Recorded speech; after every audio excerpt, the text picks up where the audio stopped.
Just to start from the beginning, I think it's kind of interesting as I was thinking about this, where we've been, that the AASV Foundation was the first group that gave us a little bit of money back in 2002. And reviewing that, the objective was to see if veterinarians would cooperate. That was really where we were at 8 years ago in our first project that we started, trying to determine if veterinarians would cooperate across farms and within a region. And then the Minnesota Pork Board threw some money towards us. And then it's interesting that 1 year later that the PRRS initiative gave us some money for that Rice County project. So that's where we started from. Then in 2005, you remember that Scott D. was the incoming president for AASV, and they passed the position statement on PRRS eradication. So that was really, I think, kind of took everybody by surprise at that point. And now we would say, well, you know, that was probably very timely. Then in 2007, we got a major support from USDA for our Stevens County, and that really gave us a boost. Here in last year, then the PRRS Cap 2, with one of the objectives being regional efforts, that's now got the ball rolling, and we'll hear a little bit about that in a moment. Then a year ago now, BI sponsored the first symposium, this being the second. So that's a little bit of our history, where we've come from. We took that first symposium, you recall, a year ago, and then followed that with an AASV workshop last year. Then we had the pre-conference workshop at Lehman, and now here we are 6 months or whatever, 4 months later in the second PRRS symposium. So you see this almost a snowball rolling down the hill in terms of momentum and success and a feeling like, hey, this really could work. Let me tell you a little bit about our Minnesota project. You see the investigators there, and just a brief note on the top right in terms of the funding. So you can see there at the beginning of this project, it was supported only by the producers. They got together, they did their testing, shared their results, etc. And then, as I said, USDA came in 2007, and that was really a major boost for us.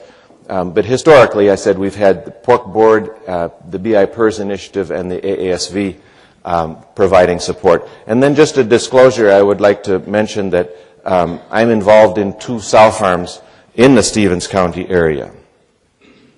So that basically started in 2004 with quarterly meetings, getting the producers together, finding the farms, working with producers and veterinarians to test and share results. And with a voluntary program, it's really all based around patience and carrots. There's no sticks in this program. It's all trying to entice producers to join in. To show you where we are, a map of Minnesota, Twin Cities here, and Stevens County is this area out in west central Minnesota. That's our presumed status in 2004 when we first started getting together. And the way we did that was we just asked the veterinarians, where do you think farms are? And Enrique was doing an enormous amount of finding these farms. And what do you think their status is? And some of these farms had good testing history. Some of them had no testing history. Some of them might have had 1 test. And so the red is fairly certainly positive. The green, fairly, again, the degree of certainty would vary with the testing history, but, thought to be negative. And then the blue was, we really don't have any idea. So that's where we were, and this is where we are today. You can see all green except for some blues here. Now, it gets a little bit hairy because we're dealing with IACUC. IACUC is our oversight committee for the university. And so we're constantly having a little bit of dance with IACUC and with our producers and with veterinarians, trying to make sure that we retain confidentiality as best as we can, and at the same time reveal what we know. And it's a little bit difficult at times. So I can tell you that as far as we know, there's only 1 red dot on this map, and it's right here. We think these ones, these blues, best of our knowledge, we think they're negative. But we don't have a signed agreement from those farms.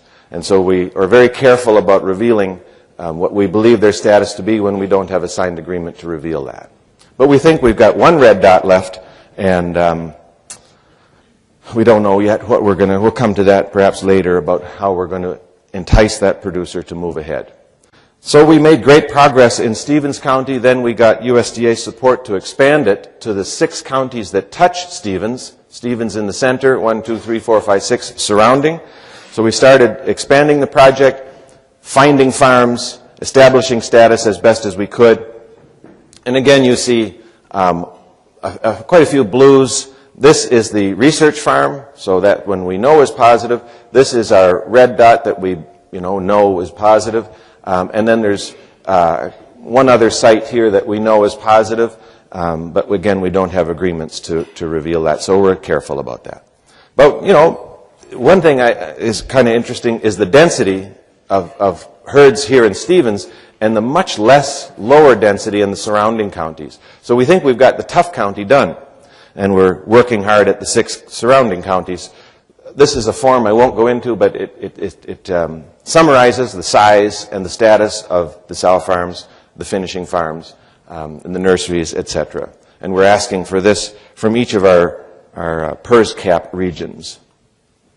So with that success in finding farms, gradually getting farms to test, we've now established Highway 212 here, which was a line of demarcation for the pseudorabies program. And so we've recently got university support and veterinary support and producer support to extend the project to all of northern Minnesota. So this is where we have been. This is where we're going to see in a second the majority of the farms are, but that's what we're doing now. We're trying to find farms. Each dot is a farm, and you can see we've got a cluster here, we've got a cluster down here, and then we've got, sort of sporadic farms. And so this is going to be interesting, trying to find these farms. It's going to be a different kind of industry than we have in the hog-dense area. Just to get a feel for size, USDA Ag Stats data for our 7-county project, USDA estimates there's about 1.1 million pigs within that 7-county region. And for the northern zone, we think there's about, from Ag Stats data, about 1.2 million. So roughly the same number of pigs, but probably many fewer smaller farms. Many smaller farms. So our current challenges is how are we going to entice this red dot in Stevens to become green? We've got some ideas, but he's a great guy. Just is saying, well, it's not costing me anything. So if you want to eliminate it, you pay for it. And we haven't quite figured out how we're going to pay for that. Managing this project with IACUC, as I said, is just to, we try and pay attention to that, try and do the right job, but as this project gets bigger, it becomes more difficult. Finding farms in our North 212 region, we're very excited about what's happened recently. Muncie had a meeting with the Board of Animal Health. They're on board. They're now going to start sharing their status or their known locations in northern Minnesota with us. The second project that has started as a result of the PRRS cap effort is a project that Barb Straw is leading in western Michigan. And so here you have Grand Rapids here, and the project area is more or less on the eastern side of Lake Michigan. And Barb has been working at that, you can see, started in the spring of 2009. Basically, like we're doing, trying to identify all sites with pigs. Number 2, characterize the PRRS status. Here are the veterinarians, by the way, who are working in that area. Work with area vets to control, eliminate the disease, the virus, and monitor over time. 1, 2, 3, 4. I'll just skip through this. Again, identification of farms, PRRS status, producers' meetings. I think Barb made an interesting comment here that the individuals are gradually making the transition from thinking about the program having someone else in charge to themselves being the decision makers and the enforcers. And so that's an interesting transition in the thought process from from a pseudorabies program to a PRRS program, which is however you guys want to run it, that's what we'll do. Just a couple of maps with Barb that Barb provided here showing the location of her farms. Again, red, green, and blue being positive, negative, and unknown. And just taking that a little bit greater detail, you can see the cluster of farms in this rather hog-dense area, and she's characterizing the flow. And by the way, we code them over here as far as are there any sows there, are there any finishers there, nurseries, etc. So making nice progress. And then the third project, which has been accepted by PRRS CAP, hasn't received any funding yet from PRRS CAP, but is moving down that road quickly, is a project that's led by Danae Augsburger at the Carthage Veterinary Clinic, and this is in these counties in western Illinois. And Danae is going to tell you a little bit more about that project a little bit later this morning, but this is the region. There's some rather large farm systems in there, so they knew those locations, and they're trying to get... One thing that'll be an interesting challenge here is I think there's 20 or 25 veterinarians servicing the area. So that'll be an interesting communication challenge to get everybody on board. So other regions being discussed. We've been in discussions with some veterinarians in Indiana to get a project going. There's talk in Pennsylvania, and there's interest in North and South Dakota to extend the Minnesota project west to include that area. So there's, lots happening.